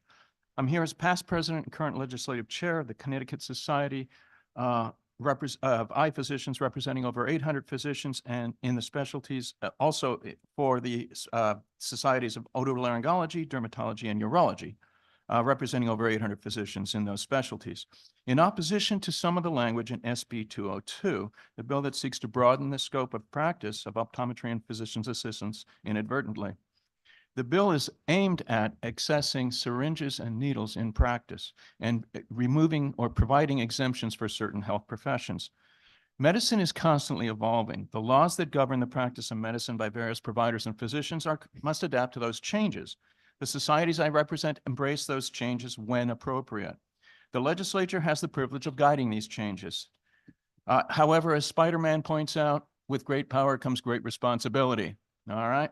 So you also have the responsibility of guarding the public good. SB 202 proposes to exempt certain healthcare professions from the restrictions on who may purchase syringes and needles. It does not propose to repeal those restrictions, however, suggesting an understanding that the public good is served by having restrictions on who can purchase those items, unless there is a driving public need. The language proposed in this bill would enable optometrists to purchase and presumably use any size syringes and injection needles. Optometrists are explicitly prohibited from using injectable medication, except in the instance of an ongoing active anaphylactic response, which is a severe allergic response that can be life-threatening. In that setting, the most common treatment in an emergent setting out of the hospital is intramuscular epinephrine, which is most commonly used or administered through a pre-filled auto-injector like an EpiPen, which is readily available on the market. In certain emergency situations, in an emergency room under supervision, you may give intravenous epinephrine, but that is given by people who are trained in care for and access to remedies for potential adverse effects of IV administration of the drug. In a separate clause in their statute, optometrists are explicitly prohibited from administering intravenous injection with no exculpatory or exceptional language associated with that exclusion. This language would preclude intravenous administration of epinephrine by optometrists, which would therefore obviate the need for modalities beyond the pre-filled auto-injector. Given the wide availability of epinephrine auto-injectors for the one situation in which optometrists are authorized to use injections and no other legal use for syringes and needles, there's no need for optometrists to purchase syringes and needles. Granting them access does not outweigh the public good in restricting access. The proposed changes also authorize physician assistants to buy syringes and needles. Now, they are trained in injection techniques, and injection of medication is part of their scope. However, they do not have independent practice. They are always supervised by a physician or a healthcare organization. They therefore do not need to have access to purchasing syringes and needles because their sponsoring care provider can get them for them. Therefore, again, public good not outweighed by the need for the access to the syringes. The third group that is authorized in this proposed change is the advanced practice registered nurses. Here we have a different situation entirely. They practice independently. Injection medication is part of their scope and part of their training. They have received training in these techniques. Because they practice independent of another overarching healthcare providing situation, they do need access to syringes and needles. So we would agree that they should be exempted in this. So we would suggest that you amend this language to exclude the optometrists and physician's assistants, but to include the APRNs in their exemption. Thank you. Thank you, Mr. or Dr. Thornquist. Yes, Representative Retigliano. Good afternoon, Doctor. Just a quick question. Is this just allowing somebody to purchase the needles? It doesn't necessarily, the way I read it, allow them to use the needles if they're not permitted to. So why would you purchase them if you didn't need them or Right? And weren't somebody allowed works to in an use them? Office maybe with other, it's just a question. It's not argumentative. I'm just asking. So I've been in practice for close to 30 years in this state, and I've never had a problem obtaining these for my practice when I needed them. I've never had to send someone out to get them. But it seems like the way I read it, and you can correct me if I'm wrong. This is somebody who sells them, a manufacturer, or licensed wholesaler. It seems like the way I read it, it seemed like that they're allowing people who work in a doctor's office to purchase supplies. But the doctor's office, if it's a physician's office or an APRN's office or a healthcare system, already has the capability of purchasing those syringes and needles. This is opening up new categories. Remember that the reason we restrict access is because the more points of contact, the more possibility of diversion. Not that these people are going to be any more or less careful with these than anyone else who buys them already. But the reason we restrict access to needles and syringes is because of the public good of restricting the possibility of diversion to nefarious purposes or illegal use of other substances. And so we restrict the access. Again, this bill moves to amend the current restrictions, not to strike them. So it does recognize that public good of restricting access. And the more access there is, the more possibility of diversion. We should not be authorizing access to people who don't have a good reason to use these supplies. And PAs are employed by healthcare systems, physicians, APRNs perhaps, although I don't think their scope allows that yet. But they are employed by healthcare systems and other providers who already have access to syringes, which they may use. Optometrists are explicitly excluded. They're explicitly said that they cannot offer injectable medications except in the rare case of an anaphylactic response. What is the public good served by them having access versus the public good of having not another 1,000 points of access to these items? They're not allowed to use them legally. Why are you giving them to them? Well, I appreciate that. Very thorough answer. So just to be clear, you're advocating for section 1, subsection A, lines 6, 7, and 8, right? Who are we supposedly eliminating from that list? The optometrists and the physician assistants, which I believe in the act is written as PAs. I can't remember if it's spelled out as physician assistants or PAs, and I don't have the text right in front of me right now. But keep the APRNs. I think the advanced practice registered nurses have a very valid claim to this, and they should not be restricted from access. Oh, thank you. Thank you for a very thorough answer. I appreciate it. Thank you. All right, thank you. Any further questions? We have Rep. Pizzuto online, Mr. Chairman. All right, Rep. Thank you, Mr. Chairman. Doctor, quick question. APRNs and PAs, my understanding is they can write prescriptions. They have pharmacological knowledge. Yet you wouldn't want PAs to have access to needles. Is that correct? They have access to needles already through their employer because they are by definition employed. My tie is crooked, I see on this film. They are by definition employed by another health provider or system that has access to syringes. So they can use them, but they get them from their employer. There's no need to give them independent access. I guess, but yet they can write a prescription for a narcotic or an antibiotic or whatever. But buying a needle would be prohibitive. I just want to make sure I'm understanding what you're saying. They can write a prescription within the course of their duties, offering care which is supervised. And that supervision also gives them access to syringes and needles. They're not independently providing under their own name a controlled substance prescription or a prescription. It is under the auspices of the system that employs them. They are not independently practicing, so they are not independently prescribing. And because they are not independently practicing, the supervising entity bears responsibility and oversight for those prescriptions. Likewise, that supervising entity can provide them and does provide them with all the supplies necessary to carry out their duties. They don't need independent access because they don't practice independently. The APRNs do, and they do need independent access. Sorry. So the physician under which they operate has to approve that prescription if it's, OxyContin or whatever. They can't just write it and no one else sees it. But yet an APRN can, correct? Yes, APRNs are independent practitioners. Okay. All right. Thank you for that explanation. Thank you, Mr. Chairman. Thank you. Thank you for the opportunity. Senator Maroney. Thank you very much. Thank you for your testimony.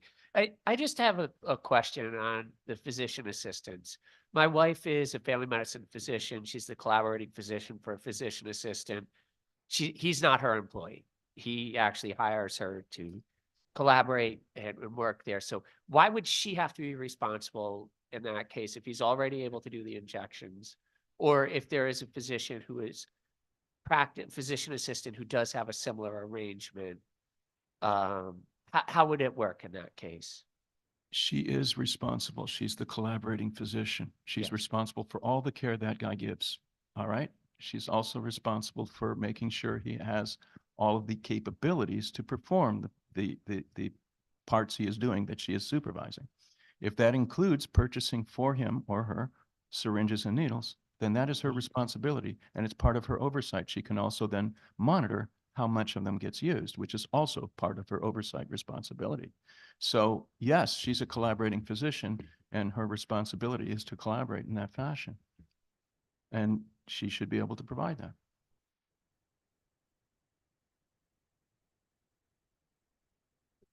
All right. I mean, but he's already able to on his own administer. So in some ways, I get your argument, right, that an optometrist is not allowed to make give an injection, but a physician assistant can give a vaccine. There are reasons for them to have access to needles, correct?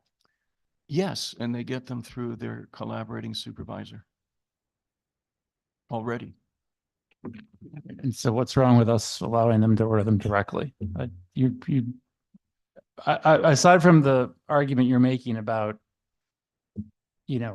a potential for diversion, I guess I haven't heard a actual concrete reason for us not to do what we're proposing here.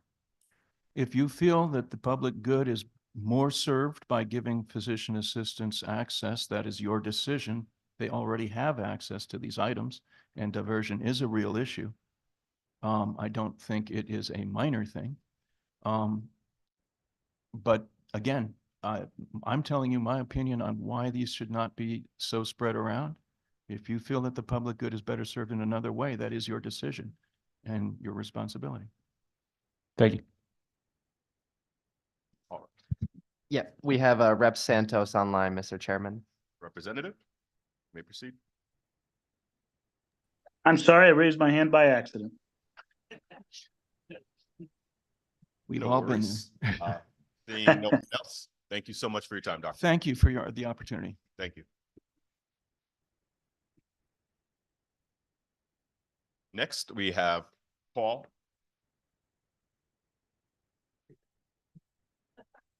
We know who Paul is. Thank you. Want to thank the distinguished members of the committee for allowing me to testify on 2 cannabis bills within the space of a week. I think that qualifies you for hazardous pay. Vice Chairman Brown, good to see you quarterbacking. And I want to talk about 5235 briefly. If you are following along on the numbered PDF, it would be 411, manufactured cannabinoids and synthetic cannabinoids. Otherwise, it's subsection 61 and 62. I just want to briefly talk about what's kind of going on nationally with hemp-derived intoxicating products and what's commonly known as the Farm Bill. I love the fact that we are going after synthetic cannabinoids. I don't know a person, maybe that's self-selection, that is for synthetic cannabinoids. I frankly felt that when this was put into 6699 last year, Public Act 2379, that was designed for pharmaceutical purposes. And I appreciate eliminating them from our framework for the foreseeable future until I think our public knowledge and our science kind of catches up.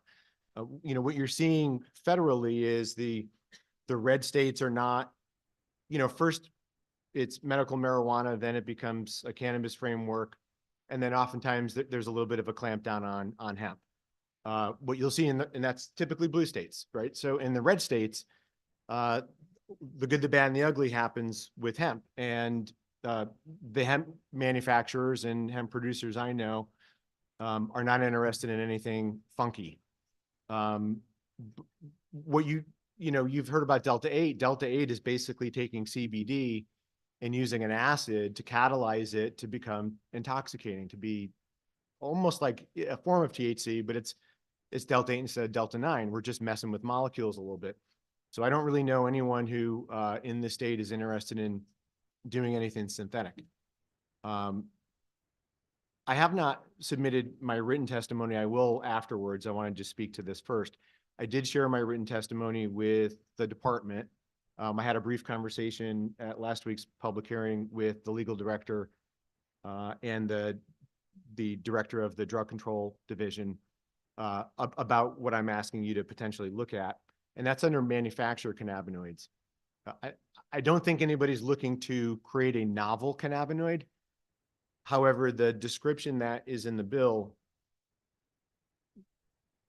and I'll read you that, it basically says, you know, anything created by directly converting one cannabinoid to a different through application of lighter heat or decarboxylation or naturally occurring acidic forms of cannabinoids.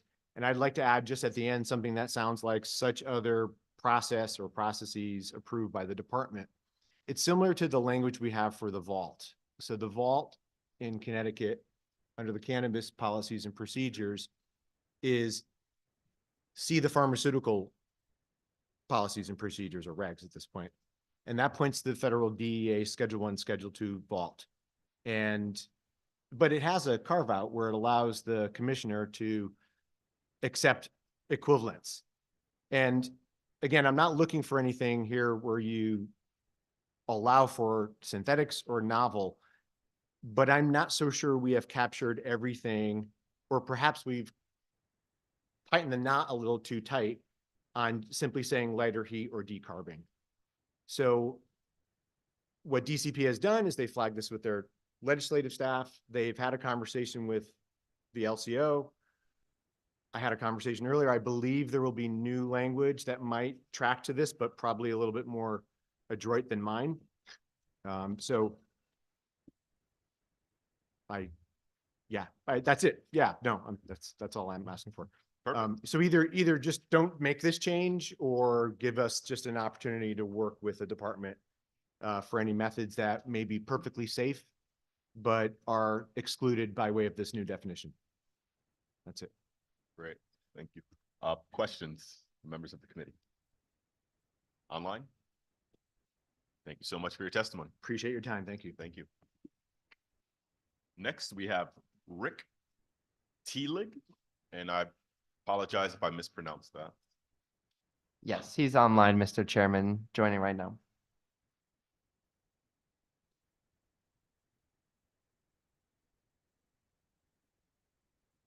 Can you hear me, Rick?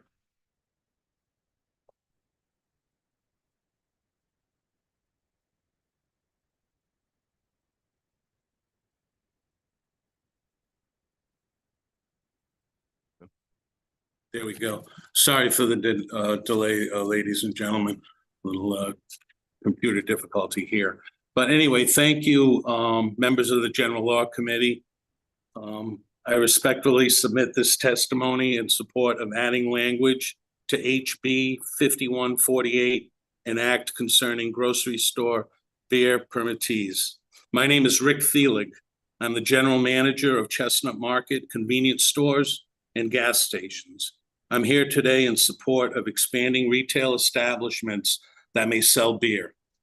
While the language in HB 5148 may prohibit my business from selling beer, our industry would like to work with you to ensure that we are not left behind.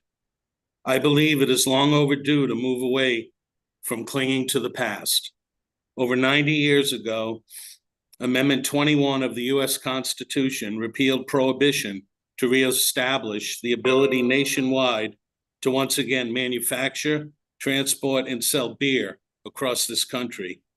Since that time, and for several decades, forward-thinking states such as California, New York, Washington, Texas, and many, many others have enacted legislation to allow for the sale of beer in convenience stores and gasoline stations.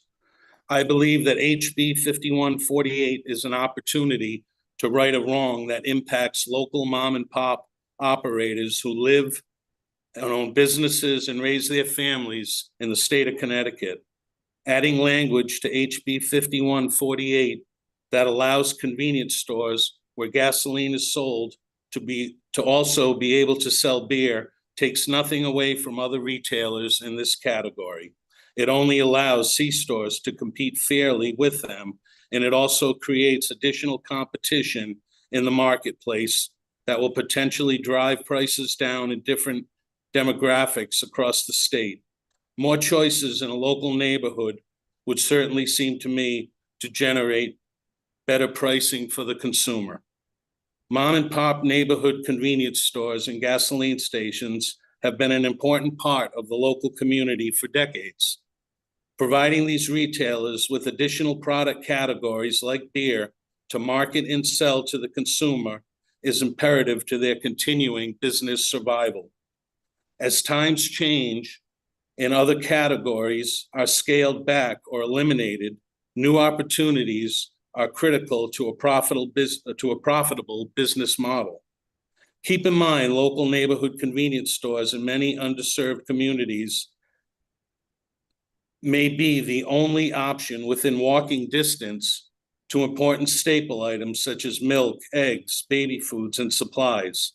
Keeping them in business is important and imperative to our community.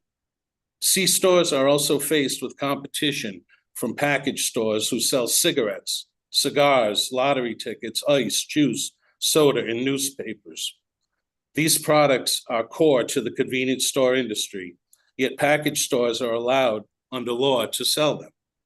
Adding beer sales to C-stores where gas is also available, sold, would also allow C-stores to have one product, beer, that package stores sell, just one product, beer, that they can sell, while package stores are allowed to sell several items that C-stores traditionally sell. C-stores have been at a disadvantage to package stores and chain box retail grocery stores who are selling our core products, and all we ask is for fair and equal treatment. In neighboring New York State, the opportunity for convenience stores and gas stations to sell beer and wine products has been in place for well over 30 years. Rick, if you could just summarize, your 3 minutes is up. Just summarize if you could.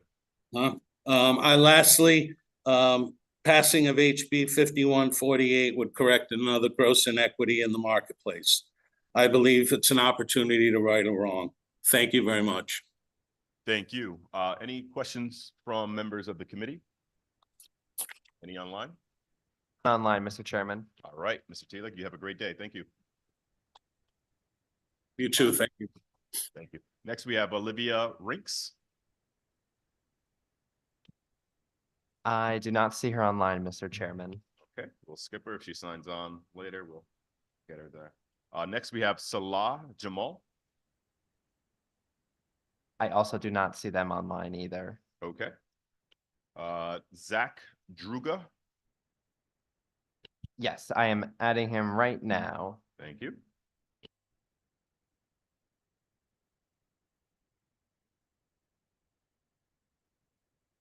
All right. Thank you, committee members. My name is Zach Druga. I'm with the Council of Landscape Architectural Registration Boards, or CLARB, and would like to take this brief opportunity to share our comments on HB 5236. The bill's language appears to add a requirement that applicants with an accredited degree in landscape architecture seeking to obtain licensure as a landscape architect must complete their 2 years of experience before applying to take the LARE. As the national organization representing licensing boards for landscape architecture, CLARB promotes uniform, defensible, and equitable requirements, and we seek to reduce the administrative burden on our licensing board members. As a result, we encourage our jurisdictions and our members to decouple the experience and examination requirements for licensure. This is also in line with what we see in our allied design disciplines. Approximately 92 to 93% of applicants for licensure in landscape architecture have the accredited degree. It is a best licensing practice of CLARB to allow those applicants to go directly to CLARB after completing their accredited degree to begin testing while they're gaining their experience concurrently. We see no difference in LARE pass rates in applicants who obtain this pre-approval requirement from their board compared to those who are able to go directly to CLARB and begin testing after their education. Additionally, this removes the administrative burden on the board to track, to approve these applicants, to send the list over to CLARB ahead of each LARE administration. So again, it kind of adds, a process in the licensing process here that doesn't tie back to the public's health, safety, welfare. And again, it's not providing a benefit to the applicant by completing all of their experience prior to testing. They are not seeing any better performance on the LARE. So CLARB would ask that this language be removed from the bill and keep the current LARE exam processes in place for these applicants. Currently, Connecticut applicants that we show at CLARB with the accredited degree are able to go directly to CLARB and begin testing. If they are required to obtain their 2 years of experience prior to testing, it takes about 1.5 to 2 years on average for applicants to pass the LARE.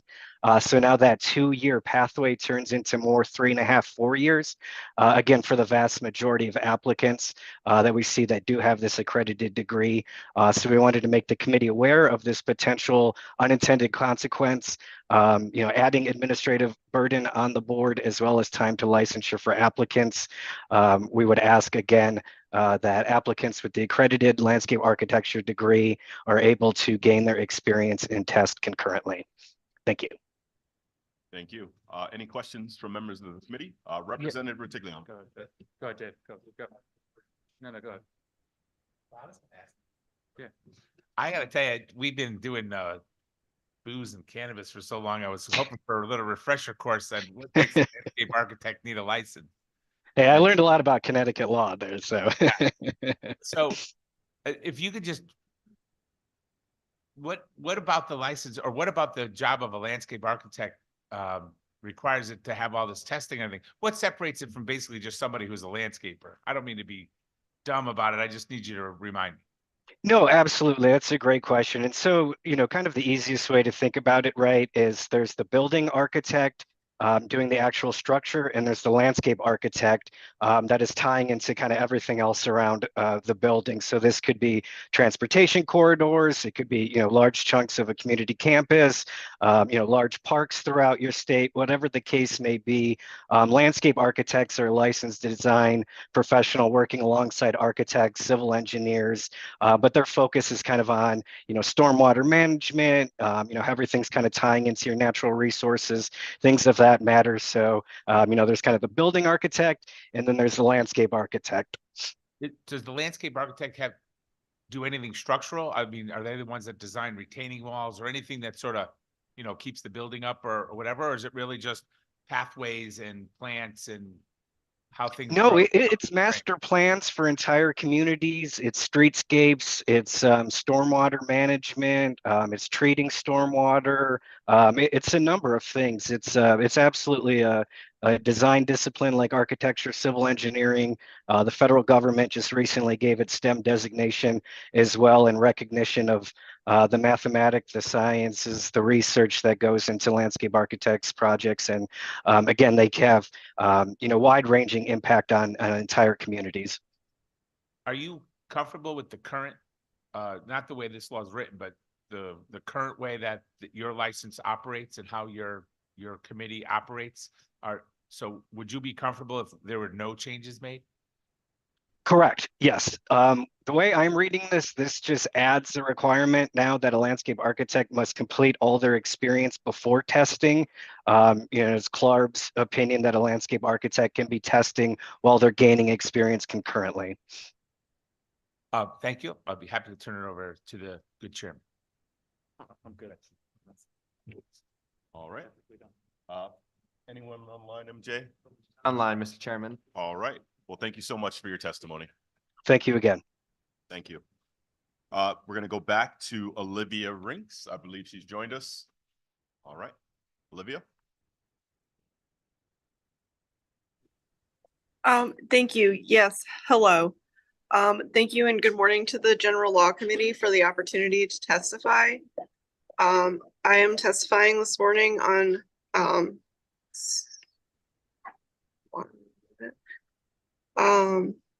HB 5235, an act concerning the Department of Consumer Protection's recommendations regarding cannabis regulation.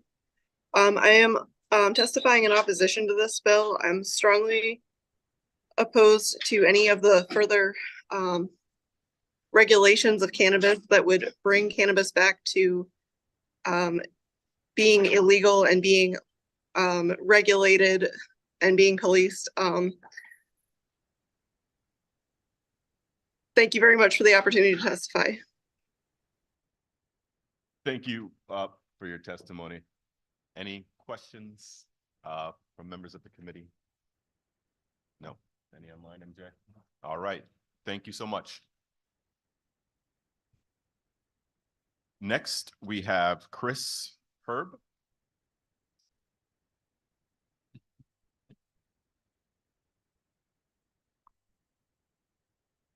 Good afternoon. My name is Chris Herb. I'm the president of the Connecticut Energy Marketers Association. We represent 600 family-owned energy marketers and their associated businesses in Connecticut. Our motor fuels members deliver fuel to over 1,000 convenience stores throughout the state that are in their third, fourth, and even fifth generation. Today, C-Store, and I'm here to support the concept contained within House Bill 5148 that would expand the retail sale of beer. Today, convenience stores compete with large chains who sell beer and gasoline. Most, if not all of these large retailers are owned by corporations that are based outside of our state and even outside of the country. Conversely, most convenience stores are locally owned individual businesses that reside in the state. By any measure, this is unfair and needs to be corrected. HB 5148 contains language that would allow big box retailers who sell groceries to sell beer, but may exclude local family-owned businesses that we represent. To exclude businesses that have been here for generations would only further disadvantage the families who have invested in their communities and call the state their home. The policy decision that we're asking you to consider rests squarely on the question of whether locally owned C-stores should have the same ability to sell beer as well as gasoline. And that's been crucial to our arguments over the years, is that stores like Stop and Shop that have been able to add gasoline to their offerings are a direct competitor of ours. In many ways, there's no way for us to compete. The big boxes that would be included under this bill could in the future also sell gasoline. When we look at the package stores, who I think articulately expressed their opposition to this bill, they have come to you over and over throughout the years. I've been here for 23, asking to erode products that are core to our business. Crackers, cheese, cigars, cigarettes, lottery, ice. This is all out under the statute. It wasn't years ago, but they've come back over and over again. You heard today in previous testimony that package stores sell 3 products. Well, that's not true. It was true at one time, but if you look under the statute, it's very clear. So at one end, my members are being squeezed by package store owners who continue to pick up products that we sell, creating more competition for us. I've never come and complained about it, and I've never opposed it. We'll compete with anyone. And then we have the Stop and Shops of the world who sell gasoline. It's sometimes below cost. We can't live as local family businesses selling our products below cost. So we're competing with them with gas, and then you can go in and buy beer. So, and now the big box retailers, potentially the strongest in the marketplace, are asking for this. So we ask to be included. We're not saying that they shouldn't get it, but we should say before you allow another competitor of ours to add an additional product that puts the pressure on us to compete once again in a space that we can't, makes no sense. And we would say that we want to work with you to do this, to include us, to make sure that there's equality amongst all of it. I heard that there may be even a suggestion that we should restrict the amount of beer permits that are offered based on population. Well, if that's the case, then I think that we should restrict the amount of people who can sell gas. Let's just start limiting products. Either we're going to break down all the silos and let fair competition throughout all product categories occur, or we're going to build these silos up and restrict what others can do. We also have non-pharmaceutical permits where we can sell cough medicine, aspirin, and all sorts of things that you can get in a pharmacy. But you don't see the pharmacies saying, well, they shouldn't be able to do that. Let's have fair competition. Let's let all retailers compete. Let consumers make those choices, not the statutes. Let the consumers decide what's most convenient to them. Energy policy and many legislators are looking to ban the sale of gasoline-powered cars. That means that these businesses that are in 5th generation are on the brink of losing the #1 product they sell, while also having to now compete with potentially big box retailers, the package stores, and the grocery stores. I would say that if you want to maintain fair and free competition, especially with the future of potentially banning gasoline powered cars, you would give us the ability to sell beer, at least to make up some of the loss of revenue. Thank you. Thank you for your testimony. Do we have any questions from members of the committee? No? All right, thank you so much for your testimony. Next, we have Jamie Jones.